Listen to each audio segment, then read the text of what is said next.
আরেকটি মিনি ব্লগে তোমাদের স্বাগত। আজ বৃহস্পতিবার। গতকাল তোমাদের সাথে মাছের ভিডিওটি শেয়ার করেছিলাম, তার সাথেও যে কটি পদ রান্না হয়েছিল তারই কিছু ঝলক তোমাদের সাথে শেয়ার করছি। প্রথমেই যেটা কোটা হচ্ছিল ওটা হলো ওলকপি।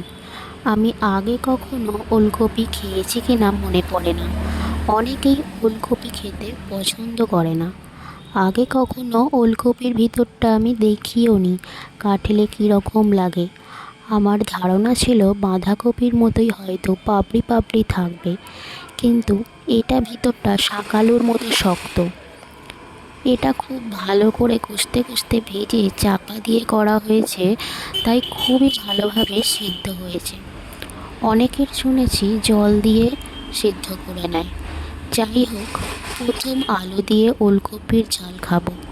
এটা অনেক দিন আগের, প্রায় 1 মাস আগের কেনা। 15 টাকা করে বলেছিল, কিন্তু দাম দর করে 25 টাকায় 3টে নেওয়া হয়েছে।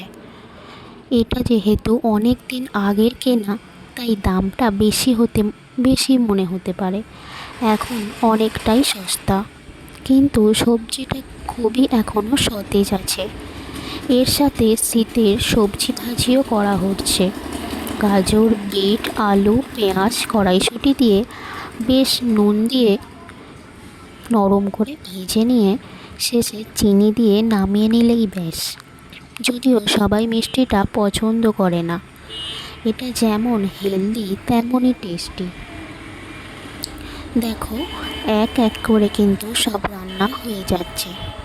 আর আজ সব হয়েছে কালারফুল রান্না। আজ এতটুকুই তোমাদের সঙ্গে শেয়ার করলাম। পরবর্তী আপডেট নিয়ে আসছি পরবর্তী ভিডিওতে।